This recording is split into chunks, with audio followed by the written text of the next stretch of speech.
नमस्कार, मैं हूँ 92.7 मेगा एफएम का खुर्रा बदरुद्दीन और आज आया हूँ नरेश जी के साथ, जो कि दिल से दिल तक एक बहुत ही कमाल का प्रोग्राम करते हैं, लोगों के टूटे दिलों को जोड़ते हैं, बड़ा खूबसूरत काम कर रहे हैं। तो आप भी ने सुने, कमाल के आरजे, कमाल के इंसान है। God bless. मैं हूँ खुर्रा बदरुद्दीन।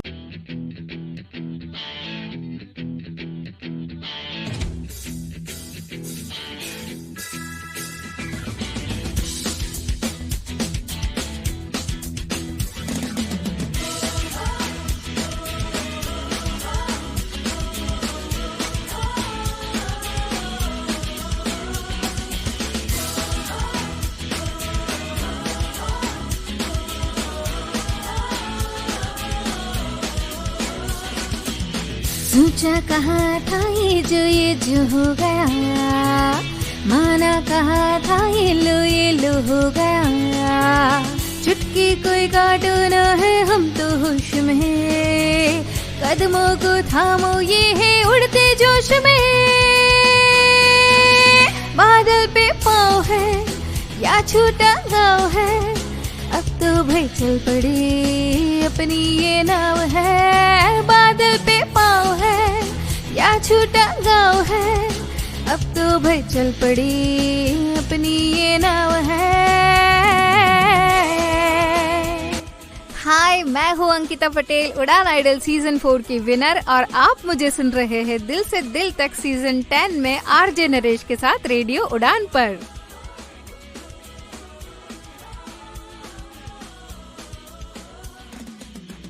गुड इवनिंग, नमस्कार, सत श्री अकाल, आदाब। आप सुन रहे हैं रेडियो उड़ान और यह है प्रोग्राम दिल से दिल तक सीजन 10। मैं हूं आरजे नरेश, वापस आया हूं आपके पास जब आपकी घड़ी कह रही है 10, यानी कि जुमेरात ठीक 10 बजे हम आपके साथ होते हैं हमेशा की तरह। 1 घंटे का लाइव शो, यानी कि 10 से 11 के बीच में जब हम आपके पास आते हैं तो करनी होती है हमें आपसे बहुत सारी बातें। और ये जो बातों का दौर है ये लगभग पिछले पूरे 10 सालों से चल रहा है और हम आपके साथ यूं ही जुड़े वाले हैं। मैंने आपको बताया कि सरप्राइज पैकेज आने वाला है कुछ वीक्स में, वो मैं आपके साथ शेयर करूंगा। लेकिन आज भी एक सरप्राइज शो लेकर आया हूँ। एपिसोड ब्रांड न्यू है, लेकिन उसके साथ एक और सरप्राइज। मुझे याद आ रहा है कि जब लास्ट अक्टूबर 2023 में हम आपके साथ शो कर रहे थे, तब भी हमने कुछ ऐसा ही स्पेशल शोज किए थे कंटिन्यूअसली। आज एक और वैसा ही स्पेशल शो लेकर आया हूँ जो हमारे स्पेशल गेस्ट के साथ है, जहाँ पे हम आपको मिलवाने वाले हैं अपने एक और कथक डांसर के साथ।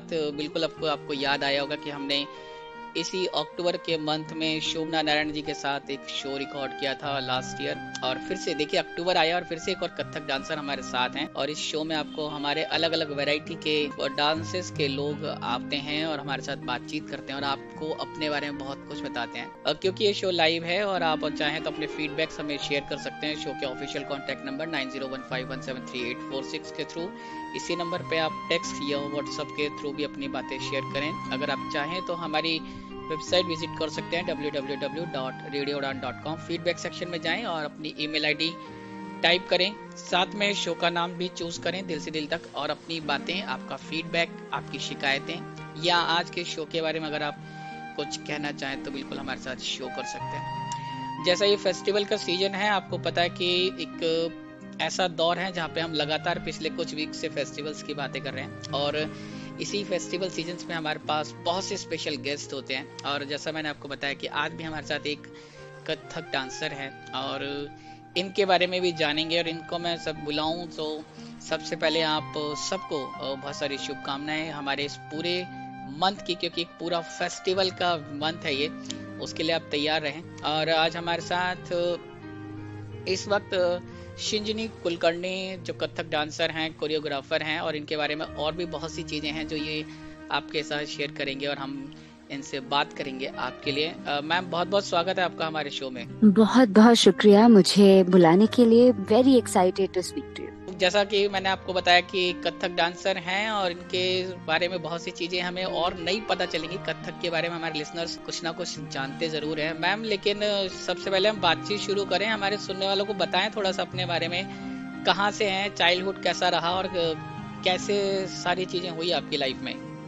जी, मेरा नाम शिंजनी कुलकर्णी है। मैं कथक नृत्यांगना हूँ, कथक डांसर हूँ। मैं कालका बिंदाधीन घराने से ताल्लुक रही हूँ। मेरे ग्रैंडफादर, मेरे नाना पद्म विभूषण पंडित बिरजू महाराज जी से मैंने अपनी तालीम पाई है। और हमारा परिवार 9 पुश्तों से 9 जनरेशन से कथक का काम करता आ रहा है जी। और मैं भी उसी फैमिली प्रोफेशन में अब जुड़ गई हूँ। तो मेरी बचपन की पढ़ाई नोएडा DPS नोएडा से हुई है और जी। उसके बाद मैंने अपनी ग्रेजुएशन दिल्ली यूनिवर्सिटी के सेंट स्टीवेंस कॉलेज से की है जी। और मैंने मास्टर्स की पढ़ाई भी DU से की। इसी के साथ साथ मैं कथक भी सीखती रही हूँ। 3-4 साल की उम्र से मैंने सीखना शुरू कर दिया था और 8 साल की उम्र से परफॉर्म करना शुरू कर दिया था। नमस्कार, मैं हूँ 92.7 मेगा एफएम का खुर्रा बदरुद्दीन और आज आया हूँ नरेश जी के साथ, जो कि दिल से दिल तक एक बहुत ही कमाल का प्रोग्राम करते हैं, लोगों के टूटे दिलों को जोड़ते हैं, बड़ा खूबसूरत काम कर रहे हैं। तो आप भी ने सुने, कमाल के आरजे, कमाल के इंसान है। God bless. मैं हूँ खुर्रा बदरुद्दीन। हाय, मैं हूँ अंकिता पटेल, उड़ान आइडल सीजन 4 की विनर और आप मुझे सुन रहे हैं दिल से दिल तक सीजन 10 में RJ नरेश के साथ रेडियो उड़ान पर। जी, क्या बात है। ये होते हैं जो टैलेंटेड स्टूडेंट्स होते हैं, जो इनको चाइल्डहुड से ही पता चल जाता है कि कितने टैलेंटेड हैं। जब हम लोग 8 साल के होते हैं तो बता नहीं सकते कि हम क्या कर पाते थे। फिलहाल इनके बारे में आपको पता चल गया कि ये दिल्ली से हैं, DPS नोएडा से, उसके बाद Delhi university Saint Stephen college से इनकी एजुकेशन हुई है। ये बड़ा इंटरेस्टिंग है, इतनी अच्छी, इनफैक्ट इतने रेप्यूटेड स्कूल से कॉलेजेस के बाद निकलने के बाद कथक के साथ जो शुरुआत थी, एक तो फैमिली बैकग्राउंड है, फिर भी एक कोई ऑप्शन कभी चूज किया या मन हुआ कि कहीं और जाएं, या कथक में ही करियर चूज किया, वो कैसे हुआ? कथक में करियर बनाने का ऐसा कोई प्लान नहीं था बिल्कुल भी। इनफैक्ट ग्रेजुएशन तक भी मुझे ऐसा लगता था कि मैं सिविल सर्विसेज करूं, ये मेरे लिए ज़्यादा बेहतर होगा, क्योंकि मैं पढ़ाई में अच्छी थी। तो मैं बहुत कॉन्फिडेंट थी कि अगर मैं अच्छे से पढ़ूंगी तो 1 या 2 अटेम्प्ट में ज़रूर क्लियर कर लूंगी। मगर कहते हैं ना कि जब आपकी किस्मत में कुछ लिखा हो तो आप उसको चाह कर भी बदल नहीं सकते। तो वैसे ही शायद कथक के साथ का नाता था कि जब मैंने सिविल्स की प्रिपरेशन शुरू की तो मुझे पता चला कि कम से कम 16-18 घंटे आपको दिन में पढ़ना पड़ता है, जिसके बाद की रियाज का कोई समय, खास समय बचता नहीं है। तो ऐसे में मुझे लगा कि ऐसा ना हो कहीं कि कथक का हाथ छूट जाए। और तब मुझे शायद पहली बार ये भी रियलाइज हुआ कि मैं कितनी सीरियस हूँ कथक को लेके। तब तक मुझे लगता था कि घर में सब लोग करते हैं इसलिए मेरे को भी करने में मजा आता है, बट ऐसा नहीं है। मुझे उससे एक अलग लगाव था और आज उसी की वजह से मैं कथक डांसर हूँ। फिर जैसा फैमिली बैकग्राउंड कथक का है पूरा, आप जैसा बता रहे हैं, बहुत लंबी हिस्ट्री है, और इन्होंने जैसा बताया कि सिविल सर्विसेज की तरफ जाना चाहते थे, तो ऑब्वियसली क्योंकि इनका ग्रेजुएशन भी हिस्ट्री से है, तो मुझे आइडिया भी लगा कि थोड़ा सा हो सकता है कि आप DU से हिस्ट्री कर रहे हैं, तो एक चांस होता है लोगों का कि आप सिविल सर्विसेज के बारे में सोचते हैं। बिल्कुल। कथक के अलावा कुछ और भी अट्रैक्शन की इसने बहुत इंस्पायर किया, अट्रैक्ट किया कि आप कथक में ही जाएं कंप्लीटली, या लगा कि ये शायद कुछ अलग है? मैं आपको बताऊं कि मुझे घर में इंस्पिरेशन तो बहुत मिलती थी नाना से मिलने, बड़ी बड़ी बॉलीवुड एक्ट्रेसेस, उनसे सीखने के लिए घर आया जाया करती थी। हम उनको स्टेज पे देखा करते थे उस्ताद जाकिर हुसैन साहब के साथ, और वो बहुत ही एक्साइटिंग एक इंस्पिरेशन रहती ही थी। मगर उसके अलावा स्टेज पे खुद रहने का जो एक नशा है वो अलग है। जब आप स्टेज पे होते हैं और हजारों लोग ऑडिटोरियम में बैठे, स्टेडियम में बैठे आपकी तरफ देख रहे हैं, और आपके एक हाथ की मुद्रा बनाने से वो सब की नजर वहाँ पलट जाती है, आप बहुत पावरफुल फील करते हैं। तो उसका एक नशा है, एक चस्का है जो मुझे ऑलरेडी लग गया था बचपन से ही, तो वो छोड़ पाने की हिम्मत मैं नहीं कर पाई। कभी ऐसा लगा कि मतलब कभी आप सर्विसेज में जाएंगे या किसी भी तरह के जॉब में जाते हैं तो एक डिपेंडेंसी रहती है, यहाँ पे आप इंडिपेंडेंट हैं, ऐसा भी फील होता है? जी हाँ, और मेरे पेरेंट्स, मैं बताऊँ आपको कि उन्होंने कभी भी मुझे बहुत ये नहीं किया कि नहीं तुम सिविल्स करो। रादर वो बहुत दुखी थे जब उन्हें पता था कि मैं सिविल्स करना चाह रही हूँ। क्योंकि वो बिल्कुल वो खुद भी पेंटर और स्कल्पटर हैं, आर्टिस्ट हैं, तो उन्हें यही लगता था कि मुझे आर्ट से ही जुड़े रहना चाहिए, क्योंकि घर का माहौल ऐसा है, हम लोग सभी लोग आर्टिस्टिक बैकग्राउंड से हैं, तो उन्हें नहीं था कि मैं सर्विस में चली जाऊं और गवर्नमेंट जॉब लेके किसी डिस्ट्रिक्ट किसी वहां मुझे जाना पड़े जहाँ पे Yes. कि शायद कथक का माहौल ना हो। पूरी फैमिली के बैकग्राउंड के साथ सब जो फैसिलिटीज हैं या सुविधाएं होने के बावजूद किस तरह के डिस्ट्रैक्शन या उनको चैलेंजेस कह सकते हैं कि चैलेंजेस आपने फेस किए होंगे, कुछ ना कुछ तो चैलेंजेस रहे होंगे ऑब्वियसली। तो मैं आपको बताऊं कि जितना बड़ा प्रिविलेज ये है कि हम एक फैमिली ऑफ आर्टिस्ट्स को बिलोंग करते हैं, जी ये जी अपने आप में एक थोड़ा चैलेंज भी हो जाता है क्योंकि then you are constantly being compared to the best और आपसे अपेक्षाएं उतनी ही ज्यादा बढ़ जाती है। तो ये एक तरीके का उसका ड्रॉबैक है, ड्रॉबैक। जी मगर जी मैं बिल्कुल इस बात को मानती हूँ कि प्रिविलेज उससे कहीं ज्यादा बड़ा है।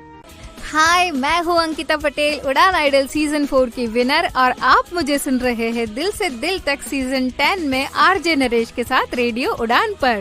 नमस्कार, मैं हूँ 92.7 मेगा एफएम का खुर्रा दिन, और आज आया हूँ नरेश जी के साथ, जो कि दिल से दिल तक एक बहुत ही कमाल का प्रोग्राम करते हैं, लोगों के टूटे दिलों को जोड़ते हैं, बड़ा खूबसूरत काम कर रहे हैं। तो आप भी इन्हें सुने, कमाल के आरजे, कमाल के इंसान है। गॉड ब्लेस, मैं हूँ खुर्रा दिन। मगर डिस्ट्रैक्शन अगर आप कहें तो मुझे लगता है कि खास ज्यादा कुछ नहीं थी। कथक शुरू करने के समय स्ट्रगल ये जरूर था कि मेरी इंडस्ट्री में, मेरे फ्रेटर्निटी में ज्यादा लोग इस बात को जानते ही नहीं थे कि मैं कथक सीरियसली करना चाहती हूँ प्रोफेशनली। तो कई लोगों के लिए बहुत समय तक उनको ये बात पता ही नहीं थी कि मैं अब इसे फुल टाइम कर रही हूँ। उन्हें लगता था कि बस मैं अभी शौकिया कर रही हूँ और मैं फिर पढ़ाई में ही आगे बढ़ूंगी। तो मैंने अपने तरह के स्ट्रगल्स किए हैं कई बार। मैं खुद बहुत मेहनत करके कोई चीज नई तैयार करती हूँ और कुछ कमाल का एक नया प्रयोग करने की कोशिश करती हूँ, मतलब मेरे हिसाब से अच्छा। और लोग बहुत आसानी से कह देते हैं कि अरे ये तो इसके घर वालों ने बना करके दिया होगा। तो क्रेडिट कभी कभी खो जाता है ऐसे में। इस तरह के चैलेंजेस तो फेस करते ही हैं, पर फिर भी भगवान ने बहुत आसान रास्ता दिया है। काफी आसान रास्ता दिया है। और पहली परफॉर्मेंस की कोई बात करें, जो पहली स्टेज परफॉर्मेंस रही हो, कुछ बताएं उसके बारे में। जी, प्रोफेशनली जब मैंने परफॉर्म करना शुरू किया तो इस बात को अब 11 साल हो चुके हैं। तो मैंने पहली बार लखनऊ में परफॉर्म किया। हम लखनऊ घराना ही रिप्रेजेंट भी करते हैं। तो ये शहर वो शहर है जहाँ पे कि ऑडियंसेस ने मेरे बुजुर्गों को परफॉर्म करते हुए देखा है और वो उसी नजर से हमें भी परखते हैं। तो जब मेरा पहला शो था वहाँ पे तो मैं बहुत नर्वस थी, बहुत घबराई हुई थी और मुझे लग रहा था कि हे भगवान, आज बस किसी तरह आप मुझे इस परीक्षा में पार कर दीजिए। तो ये मेरे फर्स्ट डेब्यू शो की याद है मेरे मन में। बट एज अ चाइल्ड जब मैंने पहली बार परफॉर्म किया, I think I was 8 years old, और मैं राधा बनी थी। अनजाने में अपने भाई बहनों के साथ स्टेज पे चढ़ गई, पता भी नहीं चला, खेल खेल में परफॉर्म करके भी आ गई। अच्छा, तो जो ऑब्जर्वेशन है लोगों की वो तो ऑब्वियसली रहती है कि जैसा आप कह रहे हैं कंपेयर तो करते ही हैं।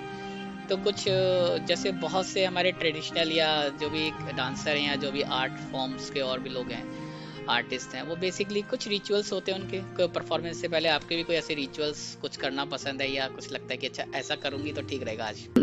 मुझे परफॉर्मेंस से पहले तैयार होते वक्त बहुत इत्मीनान पसंद है। मैंने ऐसा देखा है कि मैं जितना ज्यादा काम और इजी और बिना किसी जल्दीबाजी के जब तैयार हो रही होती हूँ, तो जैसे जैसे मेकअप की एक परत बनती है, कॉस्ट्यूम पहना जाता है, ज्वेलरी पहनी जाती है, तो मैं एक साधारण लड़की से एक कलाकार में परिवर्तित होता हुआ खुद भी महसूस करती हूँ। तो मेरा मन मिजाज सब थोड़ा बदल जाता है। और दूसरा एक थोड़ा फनी सा मेरा रिचुअल है कि मुझे कितना भी गुस्सा आ रहा हो, मैं प्रोग्राम से पहले जरा जाहिर नहीं करती। अच्छा, उसके बाद? हाँ, क्योंकि मुझे ऐसा लगता है कि अगर मैंने पहले गुस्सा कर दिया तो मेरा प्रोग्राम खराब हो जाता है। अच्छा, हाँ। अच्छा, वो गुस्सा किसी पे भी हो सकता है। एक तरह का जिंक्स मानती हूँ मैं इसको, कि अगर मैं गुस्सा कर दूंगी किसी के ऊपर प्रोग्राम से पहले, तो शो के समय भगवान जी जो हैं वो थोड़ा सा नाराज हो जाएंगे, नाराज हो सकते हैं। टीवी और जो टीवी चैनल्स हैं इनके साथ जुड़ना कैसे हुआ, और बाकी जो बॉलीवुड के साथ कैसा रहा उसका वो सफर? कॉलेज से निकलने के बाद मैं एक्सपेरिमेंट कर रही थी। जिस समय मैंने ये आइडिया ड्रॉप किया कि मैं सिविल्स करूंगी या नहीं, तो मैं देख रही थी कि क्या चीज़ है जो मैं कथक के साथ साथ और भी कर सकती हूँ, ताकि क्योंकि तब भी मैं बिल्कुल कंफर्म नहीं थी कि मैं पूरी तरह से कथक को अपना पहला करियर मान पाऊंगी कि नहीं। ओके। तो उस दौरान मैंने मेरा फिल्म मेकिंग से कुछ वास्ता हुआ और थिएटर मैंने करना शुरू किया, और उसी के साथ मैंने फिर एड कैंपेन्स के लिए मॉडलिंग की, और ओके। उसके बाद दूरदर्शन के साथ मैंने काफी अरसे तक काम किया। तो ये सब उस एक खोज का, अपनी आर्टिस्टिक वॉइस को ढूंढने की एक पहल का हिस्सा था। मगर हर बार मैं ये कुछ नया कोशिश करती थी तो मैं उसको हमेशा कथक के ही चश्मे से ढूंढा करती थी। मैंने जब थिएटर भी किया है तो एक्सटेंसिवली वो काम किया है जिसमें कि कथक डांस का, क्लासिकल डांस का एक एंगल है, रिक्वायरमेंट है।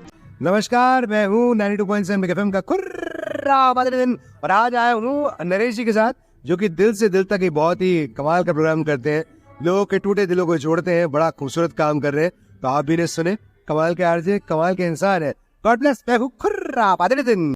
हाय, मैं हूँ अंकिता पटेल, उड़ान आइडल सीजन 4 की विनर, और आप मुझे सुन रहे हैं दिल से दिल तक सीजन 10 में आरजे नरेश के साथ रेडियो उड़ान पर। तो ये भी एक तरह का डिस्ट्रैक्शन ही था, मुझे लगता है कि कॉलेज के बाद कथक से लिंक होने के बाद भी लगता था कि कुछ और हो सकता है क्या? मैं ये नहीं कहूंगी इसलिए कि मैं पूरी तरह से कथक को अपना टाइम नहीं देना चाहती थी, बल्कि मैं ये ढूंढ रही थी कि मैं कथक से क्या क्या कर सकती हूँ, कि अगर मैं ये अच्छा करती हूँ तो मैं और इसके जरिए और क्या अच्छा क्या कर सकते हैं। जी जी। हाँ, तो ये डिस्ट्रैक्शन तो नहीं है, बल्कि मैं इसको इसका सप्लीमेंट मानती हूँ। ओके, ठीक है। नहीं, क्योंकि वहाँ पे ग्लैमर बहुत होता है मूवी में। आप कभी या बॉलीवुड या टीवी की बात करें तो ग्लैमरस लाइफ होती है। किस तरीके से देखते हैं पूरी इस इंडस्ट्री को, या जो मूवीज बॉलीवुड कह लें, टेलीविजन कह लें, कथक, और जिस दौर में हम हैं जहाँ पे वो पूरा एक जमाना आ गया ना, टाइम आ गया जहाँ पे लोग लंबी लंबी परफॉर्मेंस नहीं देखते। आजकल तो लोग रील वाली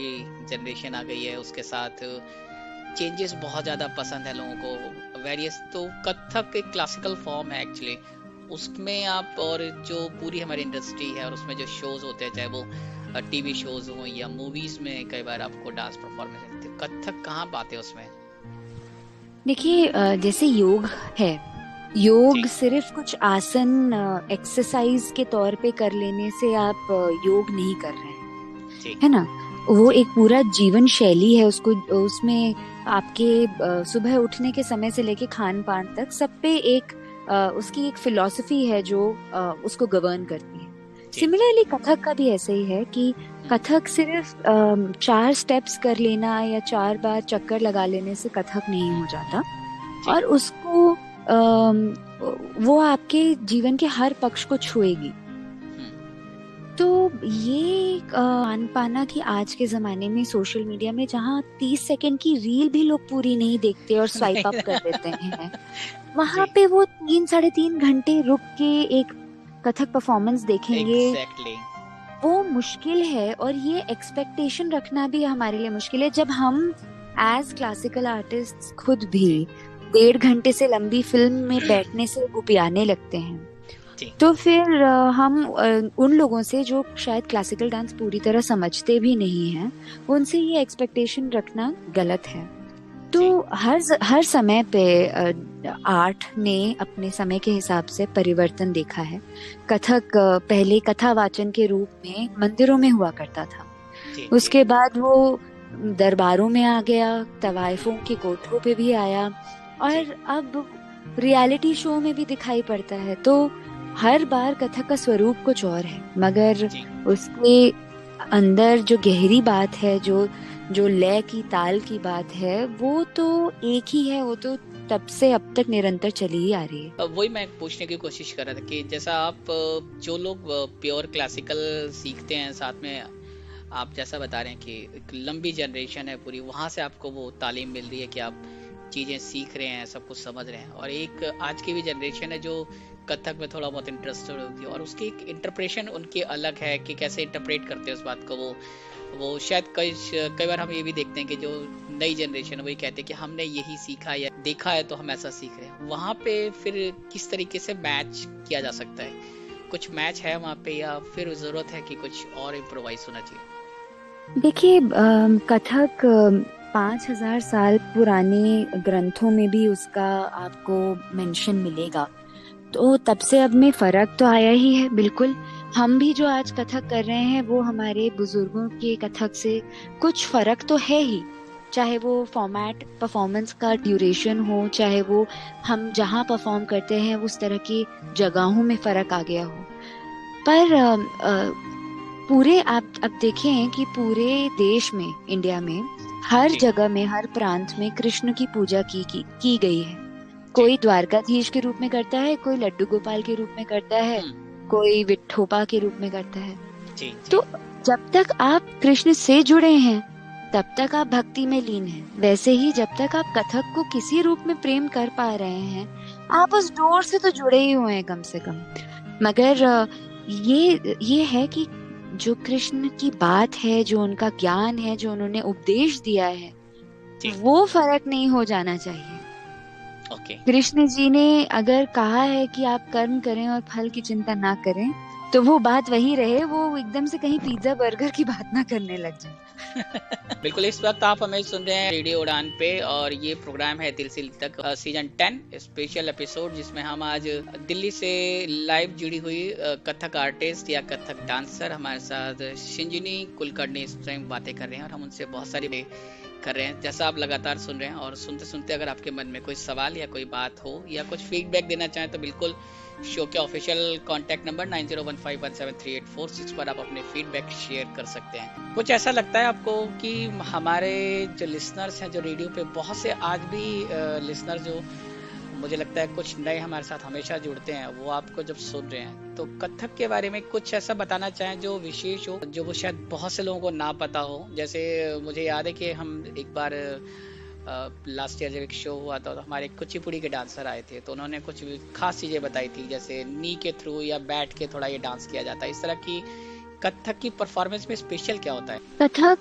में जो सबसे आसानी से आप आइडेंटिफाई कर सकते हैं ये है कि इसमें कमाल का और बहुत तेजी से फुटवर्क होता है। इसमें कलाकार जो हैं अपने पैर में 200 से लेके 400 घुंघरू तक पहन करके डांस करते हैं, जिसका काफी वजन होता है। और इसमें कई बार तेजी से चक्कर भी लगाए जाते हैं, स्पिन्स जिसको हम कहते हैं। और ये 2, 5, 10, 108, 150 इतने कितने भी आप लगा सकते हैं अपनी तैयारी के बेसिस पे। तो ये लोगों को, ऑडियंस को देखने में बहुत रोचक लगता है। और मगर मैं आपके लिसनर्स को ये जरूर बताना चाहूंगी कि अक्सर जो लोग नहीं जानते हैं कथक क्लासिकल को, वो आपको कहेंगे कि ये ताथे आप क्या करते रहते हो, हमें समझ नहीं आता जी। मगर थोड़ा सा जैसे ही आपको समझ आएगा या आप कोशिश करेंगे समझने की, तो ये ही सबसे ज्यादा एक्साइटिंग और एडिक्टिव चीज हो जाती है, यही ताथी। और इसमें इतना बड़ा स्कोप है, जैसे 7 सुरों से कितनी हजारों राग रागिनियां बन गई हैं, वैसे ही ये ताथे तत के कुछ चुनिंदा बोलों से हजारों लाखों ऐसी बंदिशें बनी हैं जिन पे कथक डांसर्स ने अपना पूरा जीवन निछावर कर दिया है। हाय, मैं हूँ अंकिता पटेल, उड़ान आइडल सीजन 4 की विनर, और आप मुझे सुन रहे हैं दिल से दिल तक सीजन 10 में आरजे नरेश के साथ रेडियो उड़ान पर। नमस्कार, मैं हूँ 92.7 बिग एफएम का खुर्रा दिन, और आज आया हूँ नरेश जी के साथ, जो कि दिल से दिल तक एक बहुत ही कमाल का प्रोग्राम करते हैं, लोगों के टूटे दिलों को जोड़ते हैं, बड़ा खूबसूरत काम कर रहे हैं। तो आप भी ने सुने, कमाल के आरजे, कमाल के इंसान है। गॉड ब्लेस, मैं हूँ खुर्रा दिन। एक बहुत इंटरेस्टिंग बात जो मुझे लगता है कि आपके साथ करनी चाहिए, मुझे पूछनी चाहिए अपने लिसनर्स के लिए, कि आप प्रेजेंट जनरेशन में परफॉर्मेंस कर रही हैं और एक जो हिस्टोरिकल बैकग्राउंड है या कहें कि जो इन हेरिटेज में जो आपको मिला है कथक, उसके साथ बहुत सी जनरेशन या बहुत से स्टूडेंट्स ऐसे आज भी हैं जो कथक सीखना चाहते हैं या कथक परफॉर्म कर रहे हैं। और इंडस्ट्री में आना चाहते हैं, फुल फ्लेज अपना कैरियर चाहते हैं, जैसा आपने कहा कि आपका ऐसा रास्ता थोड़ा आसान था, उनके लिए इंडस्ट्री में किस तरह की अपॉर्चुनिटीज अवेलेबल है या अभी भी और ज़्यादा रिकॉग्निशन की ज़रूरत है? क्योंकि हम बात कर चुके हैं ऑलमोस्ट की 30 सेकेंड्स की रील, एक मिनट की रील्स या जल्दी से चेंज करना, स्विच ओवर करना, तो किस तरह की अपॉर्चुनिटीज अब अवेलेबल हैं जो लोग एक्चुअली इंटरेस्टेड है करने के लिए? देखिए, अपॉर्चुनिटीज तो पहले के मुकाबले ज़्यादा हैं, इसलिए क्योंकि सोशल मीडिया एक बहुत बड़ा प्लेटफॉर्म बन गया है जहाँ पे आप अपने आप को प्रेजेंट कर सकते हैं। मगर उसमें आप कितना अपना टैलेंट दिखा सकते हैं, उसके स्कोप पे मैं बहुत टिप्पणी नहीं कर पाऊंगी। मगर एक बहुत बड़ा फर्क आ गया है कि अगर अपॉर्चुनिटीज बढ़ गई हैं तो उसके मुकाबले आर्टिस्ट भी बहुत बढ़ गए हैं। पहले के टाइम में बड़े कम लोग थे जो डांस म्यूजिक जैसी चीज को अपना करियर ले पाते थे, और अधिकतर सिर्फ वो लोग जो बहुत पैसे वाले खानदान से आते थे वो इन सब चीजों की पढ़ाई करते थे और इन सब चीजों को कर पाने की क्षमता रख पाते थे। तो आज बहुत से कलाकार हैं जो अपना पैशन फॉलो कर रहे हैं। तो अपॉर्चुनिटीज तो डेफिनेटली और होनी चाहिए, जिससे कि हर इंसान आराम से इसमें एक रोजगार भी कमा पाए और अपने मनपसंद की चीज भी कर पाए। मगर सोशल मीडिया ने इस चीज को थोड़ा रेवोल्यूशनराइज तो जरूर किया है कि अगर आप किसी घराने से नहीं भी हैं, आपके परिवार में कभी कोई आर्टिस्ट नहीं भी रहा है, तो भी आप अपने लिए एक बहुत बड़ी नंबर में ऑडियंस खड़ी कर सकते हैं। ये अपॉर्चुनिटी बहुत अच्छी है कि अगर आपका कोई भी वीडियो लोगों को पसंद आ जाए, एक्चुअली चॉइस का भी मामला है कि लोगों को अगर पसंद आ जाए तो आप रातों रात स्टार हो जाते हैं। बिल्कुल। पूरे फेस्टिवल सीजन की दौरान हम जब बातें कर रहे हैं, या शो हम आज फेस्टिवल है जहाँ पे अब बिगेस्ट फेस्टिवल मेरे ख्याल से हैं, और जब आप इन दिनों परफॉर्मेंस करते हैं या थ्रू आउट द ईयर्स कभी भी परफॉर्मेंस करते हैं, या ऐसी कोई रिक्वेस्ट आती है कि फेस्टिवल अकॉर्डिंग होना चाहिए, या जैसे अभी रिसेंटली बिल्कुल करवा चौथ बिल्कुल पास में है, तो इस तरह की आपकी जो परफॉर्मेंस है उसमें इस तरह के फेस्टिवल्स कुछ इंक्लूड होते हैं, जैसे दिवाली हो गई, या स्पेशली रिकमेंडेशन हो लोगों की कि कुछ दिवाली का ऐड ऑन कीजिए कि दिवाली पे करवा रहे हैं या करवा चौथ पे करवा रहे हैं, तो किस तरह का आप तैयार करते हैं उसके लिए, या क्या इंक्लूड करते हैं अपनी परफॉर्मेंस में कि ये लोगों को जो फेस्टिवल मोड है लोगों का एक्चुअली वो भी एक्टिव रहे हमेशा? ये तो बहुत ही एक्टिवली होता है। दुर्गा पूजा का जो समय है दशहरा से पहले, इस दौरान में आप मानिए कि ऑलमोस्ट हर कथक डांसर, क्लासिकल डांसर किसी ना किसी दुर्गा पूजा पंडाल में परफॉर्म करता है, और हर आर्टिस्ट ने कभी ना कभी वहाँ से शुरुआत की ज़रूर है। और दूसरा फेस्टिवल जो बहुत ही हम लोगों के लिए एक मेजर टाइम रहता है, परफॉर्मेंसेस जिस समय हमें करनी होती है उसके आगे पीछे, वो होता है होली का त्योहार। लोग अक्सर बहुत एंजॉय करते हैं होली पे, क्लासिकल डांस म्यूजिक का एक माहौल बनता है।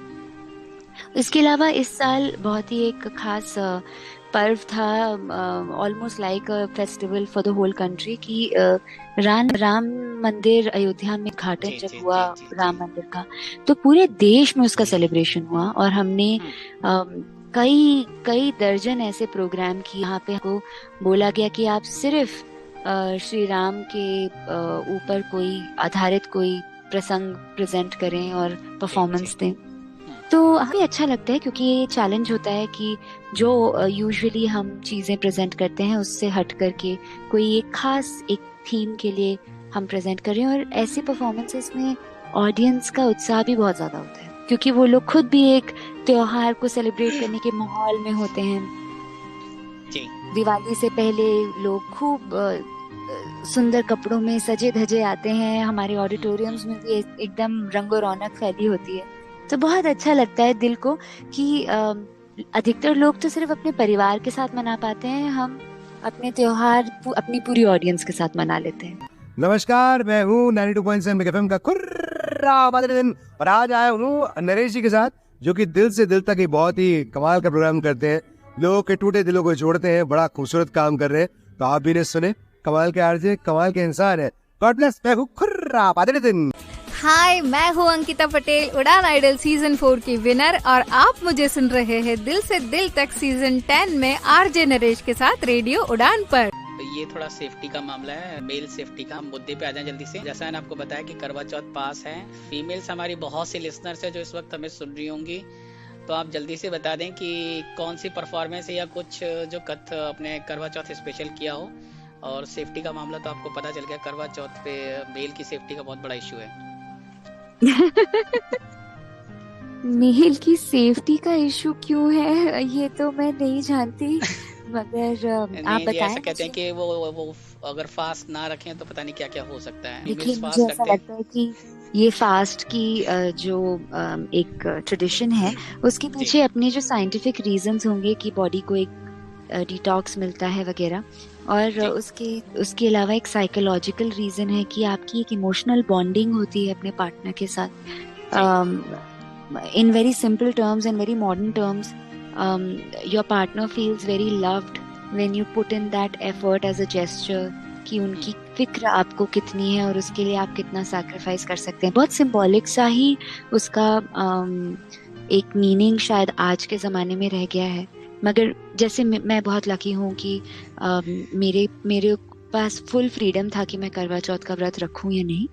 ओके मैंने अपने मर्जी से रखा कि जी as a gesture towards my husband, और ओके उन्होंने उतने ही प्यार से मुझे कहा कि मैं भी आपके साथ हर साल व्रत रखूंगा कि आपकी लंबी उम्र के लिए। तो क्या बात है। ये आई थिंक आज के मॉडर्न कपल्स और यंग जनरेशन के साथ इन रस्मों का और भी एक खूबसूरत मीनिंग जुड़ता चला जा रहा है। बिल्कुल, इन सिंह जी ने बहुत आसान शब्दों में आसानी से आपको चीजें शेयर कर दी हैं, लेकिन मैं फिर भी कहूँगा कि आप थोड़ा ध्यान रखें भाई।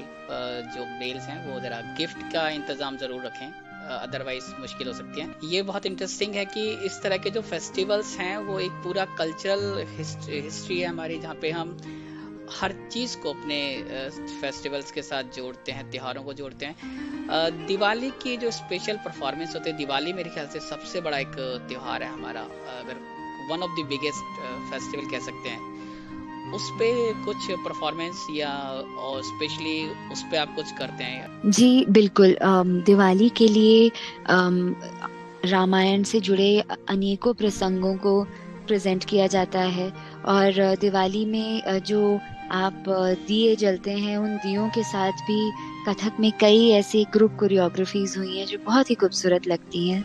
और हम इस साल यूएस में कुछ परफॉर्मेंसेस लेकर के जा रहे हैं जो जी कि कथक के जरिए दिवाली की सेलिब्रेशन को और बढ़ाती हैं। पिछले साल मैं नॉर्वे में थी दिवाली के सेलिब्रेशन के लिए। वहाँ पे मैंने विश्व हिंदू परिषद नॉर्वे के का प्रोग्राम किया था दिवाली की सेलिब्रेशन, जो कि वहाँ के इंडियन डायस्पोरा पूरे नॉर्वे में ओस्लो में इकट्ठे होकर के उन्होंने मनाई। क्या बात है। तो ये मैं कह रहा हूँ ना, फेस्टिवल हम लोगों की, इंडियंस की खास अच्छी बात यही है कि हम अक्सर फेस्टिवल मोड में रहते हैं और जगह जगह पे जाते हैं, फेस्टिवल सेलिब्रेट करते हैं।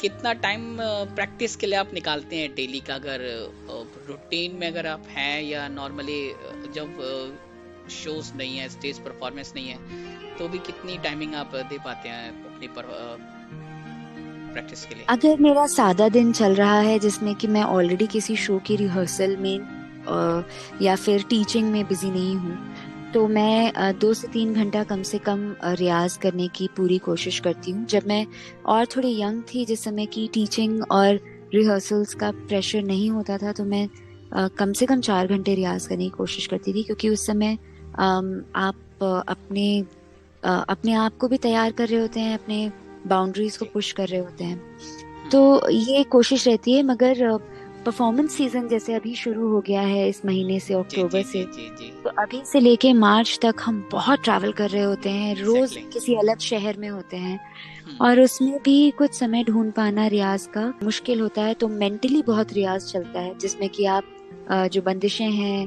उनके लय के साथ उसकी तैयारी और ये सब करने की पूरी कोशिश करते हैं। लाइफ को बैलेंस करने की बड़ी जरूरत पड़ती है। बहुत ट्रैवलिंग है, बहुत रियाज है, जैसा आप कहने जब फ्री हैं, शोज नहीं है तो भी रियाज करना है। उसके बाद जब परफॉर्मेंस है तो ट्रैवलिंग करनी है। लाइफ कैसे मैनेज होती है? क्योंकि मुझे लगता है कि इसके अलावा भी एक लाइफ है हमारी, जहाँ पे आप अपने प्रोफेशन के साथ, पैशन के साथ जुड़े तो सही हैं, लेकिन उसके अलावा भी आपको एक टाइम चाहिए होता है, तो वो कैसे आता है या वो कैसे मैनेज होता है? ये बहुत ही मुश्किल सवाल है और इसका जवाब मैं खुद ही ढूंढ रही हूँ। मुझे ऐसा लगता है कि ये बैलेंस बहुत डेलिबरेटली ढूंढना पड़ता है। अभी जब मैं आपसे बात कर रही हूँ तो मैं बीर में हूँ, बीर बिलिंग, हिमाचल प्रदेश, और मैंने एक परफॉर्मेंस कंप्लीट की और अगले दिन सुबह मैं निकल गई।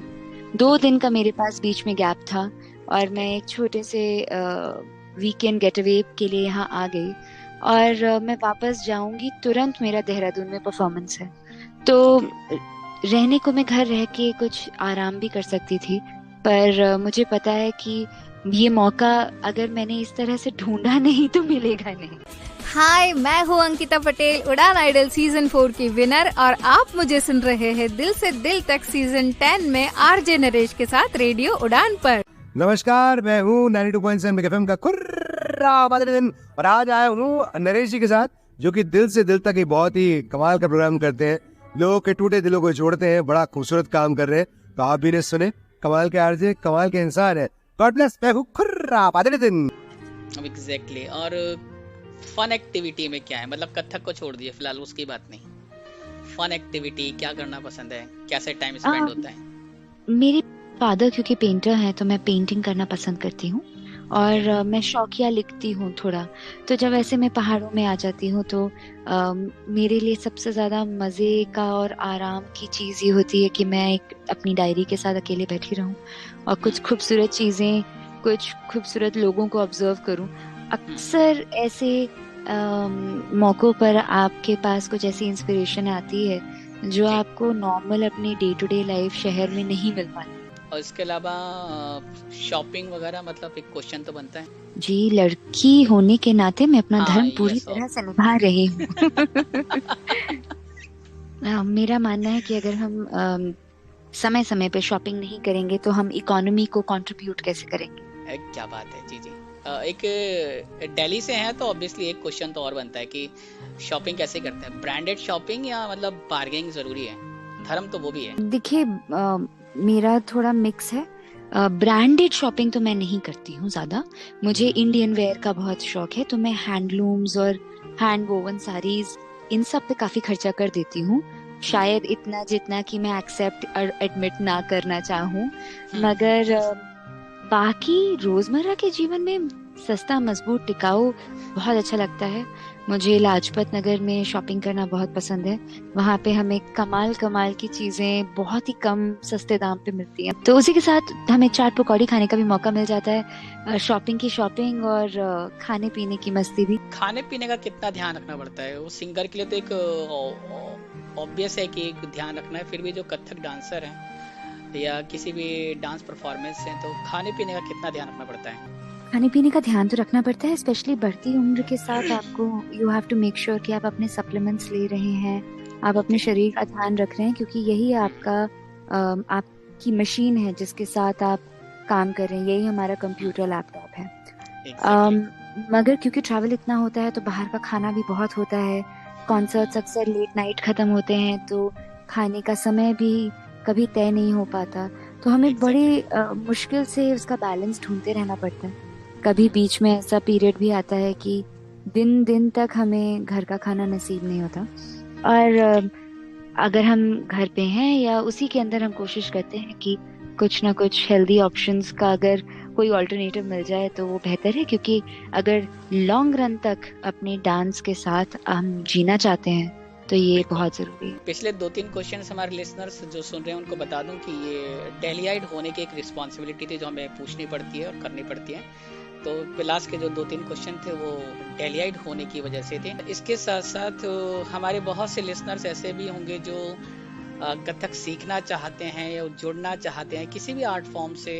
आप जुड़ें, बहुत ज़रूरी है कि आप अपनी लाइफ में कुछ ना कुछ नया करें, आर्ट फॉर्म से ज़रूर जुड़ें, खास तौर पे जो इंडियंस आर्ट फॉर्म है उनके साथ जुड़ें। पूरी आपने बात बताई इतनी सारी, ये आपकी पर्सनल थी। इसके अलावा अब जो जैसा आपने कहा कि अब अच्छा खासा एक्सपीरियंस हो गया है, अब जिम्मेदारियां और भी बढ़ गई हैं, जहाँ पे आपको अपने साथ साथ अपकमिंग जनरेशन है उसका भी ध्यान रखना है, तो टीचिंग के लिए भी कुछ कर रहे हैं, लोगों को सिखाने के लिए, उनको ये आपके पास जो कला है उसको कैरी फॉरवर्ड भी करना है आगे। हाय, मैं हूँ अंकिता पटेल, उड़ान आइडल सीजन 4 की विनर, और आप मुझे सुन रहे हैं दिल से दिल तक सीजन 10 में आरजे नरेश के साथ रेडियो उड़ान पर। जी बिल्कुल, ये तो बहुत ज़रूरी है क्योंकि हर इंसान डांस सीख करके डांसर बन जाए ऐसा ज़रूरी नहीं, मगर वो डांस सीख करके अच्छा ऑडियंस का हिस्सा ज़रूर बन जाता है। जी। तो मेरे पेरेंट्स द्वारा स्थापित की गई एक ऑर्गेनाइजेशन है साई शिंजनी एकेडमी, जिसके अंतर्गत मैं कथक सिखाती हूँ। जो लोग थोड़ी अंडर प्रिविलेज बैकग्राउंड से आते हैं, इकोनॉमिकली वीकर सेक्शन से होते हैं, उनको हम फ्री ऑफ कॉस्ट ट्रेनिंग देते हैं कथक की, और कोशिश करते हैं कि उन्हें इनफ मौके मिलें कि वो अपना करियर भी एज अ फ्रीलांस कथक में लॉन्च कर पाएं। इसके लिए मैं CSR प्रोजेक्ट्स भी करती हूँ, देश भर में अलग अलग जगहों पे जाकर के बच्चों को सिखाती हूँ, और इसमें से कई ऐसे बच्चे भी हैं जिन्होंने हमारे साथ हमारे ग्रुप को ऐड किया है। और एकेडमी दिल्ली में ही है? एकेडमी नोएडा में और गुड़गांव में है, और हम दोनों ही जगहों पे पेंटिंग, डांस और कथक डांस, पेंटिंग और स्कल्पचर सिखा रहे हैं, तबला भी सिखा रहे हैं। और मोड क्या ऑफलाइन मोड के थ्रू होता है या आजकल ऑनलाइन मोड पे भी कुछ काम हो रहा है? जी, कोविड तो सभी को ऑनलाइन करना पड़ा था। 4 साल का समय इतना लंबा समय था कि अगर लोगों की, बच्चों की ट्रेनिंग रुक जाती तो बहुत समय का वेस्टेज होती। तो हमने कोविड के टाइम पे ऑनलाइन शुरू किया, और उसके बाद से अब हम हाइब्रिड मोड में सिखा रहे हैं, जिसमें कि ऑनलाइन भी लोग सीखते हैं, मगर उनको हम एंकरेज करते हैं कि महीने में एक बार या फिर 3 महीने में एक बार वो दिल्ली विजिट करें, कुछ हफ्ते हमारे साथ रहें और उसको पक्का करें, मजबूत करें। तो और ये बहुत ही सक्सेसफुली ये मॉडल हम एग्जीक्यूट कर पा रहे हैं, जिसमें कि बच्चे जिन्होंने ऑनलाइन शुरू किया था, 4 साल तक ऑनलाइन सीखते रहे, उसके बाद वो अब बहुत अच्छा परफॉर्म कर रहे हैं, इनफैक्ट स्टेज पे भी प्रोफेशनली करने लगे हैं। जैसा आपने बताया कि ऑनलाइन और ऑफलाइन दोनों मोड पे काम कर रहे हैं, और कुछ डिटेल्स जो आप हमारे साथ शेयर कर पाए, जो बहुत से लोग जो इंटरेस्टेड हों, वो अगर दिल्ली, नोएडा या गुड़गांव कहीं भी आसपास रहते हैं, जो जुड़ना चाहते हैं, तो किस तरीके से कांटेक्ट कर सकते हैं? इंस्टाग्राम पे मैं बहुत एक्टिव हूँ, शिंजनी कुलकर्णी मेरा इंस्टा हैंडल है, और आप साई शिंजनी एकेडमी को भी वहाँ ढूंढ सकते हैं। हमें सिंपली एक DM करें और हम आपके साथ कांटेक्ट करेंगे ताकि आप सीख सकें। और हम इंटरनेशनली बच्चों को सिखा रहे हैं, दुबई, UK, US, फ्रांस, अलग अलग टाइम जोन से भी लोग सीख रहे हैं। कई ऐसे लोग हैं जो कि अपने कॉर्पोरेट कल्चर, अपने कॉर्पोरेट जॉब्स में रहकर भी अब कथक को सीखने की इच्छा करते हैं। इन द mid-30s, mid-40s वो लोग भी सीख रहे हैं।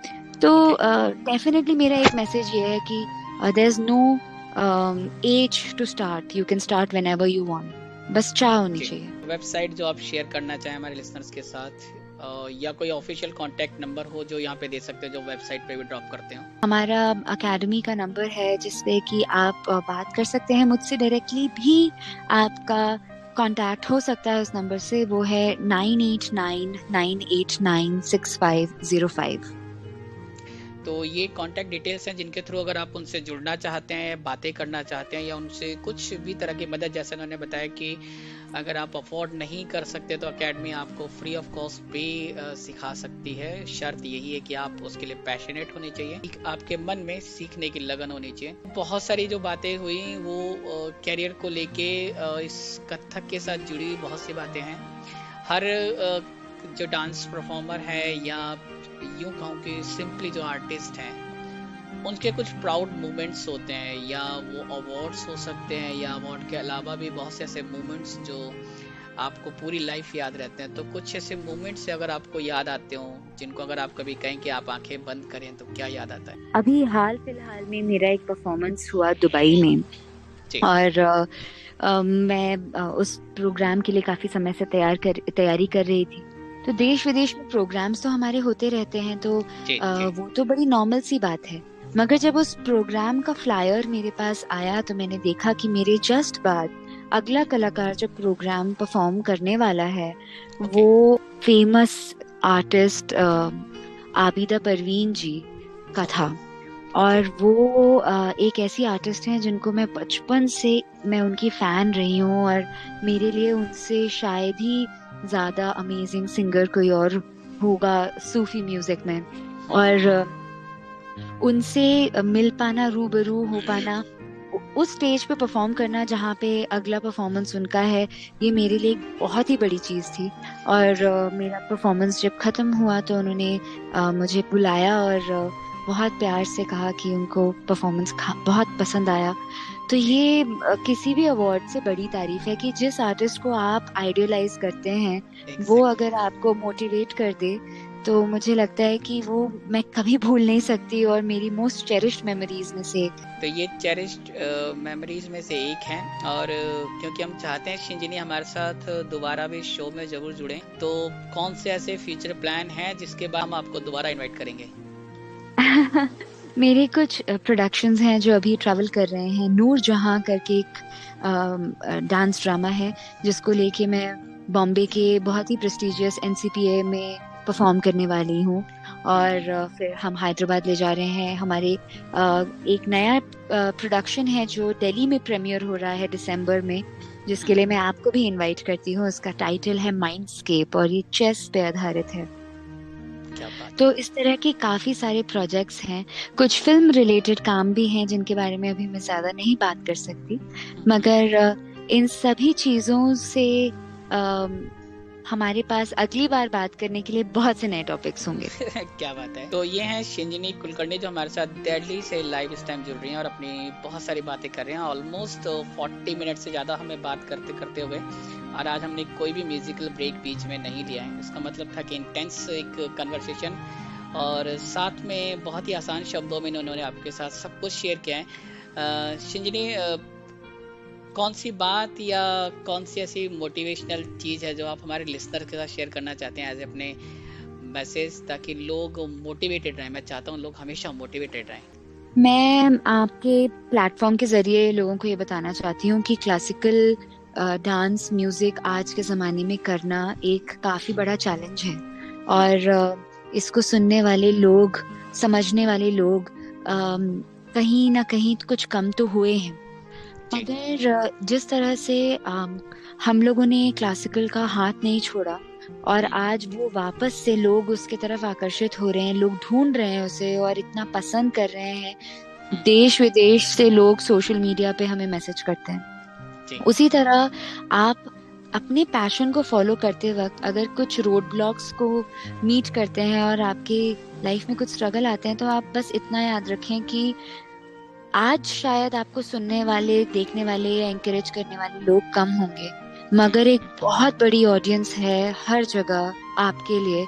वो चाहे फिर आप कोई बिजनेस कर रहे हो, चाहे आप स्पोर्ट्स कर रहे हो, बस देरी है उनसे कनेक्ट होने की।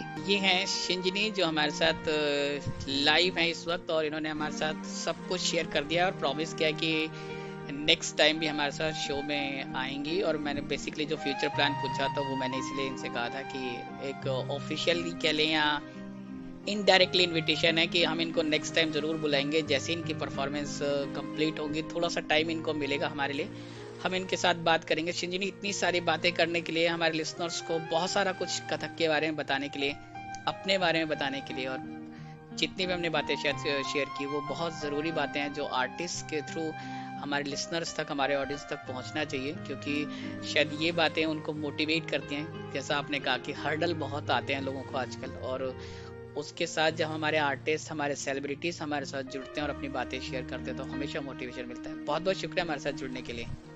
बहुत बहुत शुक्रिया आपका कि आपने इतनी एंगेजिंग कन्वर्सेशन का हिस्सा मुझे बनाया। सचमुच मुझे अपने पुराने दिनों के बारे में बात करके आज बहुत सारा नॉस्टैल्जिया भी फील हो रहा है। So hopefully very soon in conversation with you again. Thank you so much. Thank you. तो लिसनर्स, ये हैं शिंजनी कुलकर्णी हमारे साथ एक स्पेशल शो में आज हमारी स्पेशल गेस्ट थी। उम्मीद करता हूँ ये शो आपको पसंद आया होगा। आप अपने फीडबैक हमारे साथ शेयर कर सकते हैं। शेयर करने के लिए आप हमारी वेबसाइट विजिट करें www.radioudan.com। फीडबैक सेक्शन में जाएं, शो का नाम दिल से दिल तक चूज करें, अपनी ईमेल आईडी टाइप करें और अपने फीडबैक्स लिख के हमें पोस्ट कर दें। इसके साथ साथ आप चाहें तो शो के ऑफिशियल कॉन्टैक्ट नंबर 9015173846 पर भी आप हमें text message, voice note drop कर सकते हैं और उसके थ्रू भी अपनी बात, अपने सजेशन, अपनी कंप्लेंट्स, अपनी अप्रिसिएशन, जो भी आप कहना चाहें वो हमारे साथ शेयर कर सकते हैं। फिलहाल वक्त हो गया है, मैं आपसे कहूँगा टाटा बाय बाय, इस प्रॉमिस के साथ कि नेक्स्ट वीक आपके साथ एक और ब्रांड न्यू एपिसोड लेके आऊँगा। फिर से हम आपके साथ होंगे पूरे 1 घंटे के लिए और उस 1 घंटे में आपके साथ करेंगे नए टॉपिक पे डिस्कशन, नई नई बातें, नए नए गाने, यानी कि बहुत अच्छे अच्छे म्यूजिक के साथ मैं आपके साथ आऊँगा। Till then keep listening radio Udaan, flight of life, happy listening. नमस्कार, मैं हूँ 92.7 बिग एफएम का खुर्रा दिन और आज आया हूँ नरेश जी के साथ, जो कि दिल से दिल तक ही बहुत ही कमाल का प्रोग्राम करते हैं, लोगों के टूटे दिलों को जोड़ते हैं, बड़ा खूबसूरत काम कर रहे हैं। तो आप भी ने सुने, कमाल के आरजे, कमाल के इंसान है। गॉड ब्लेस, मैं हूँ खुर्रा दिन।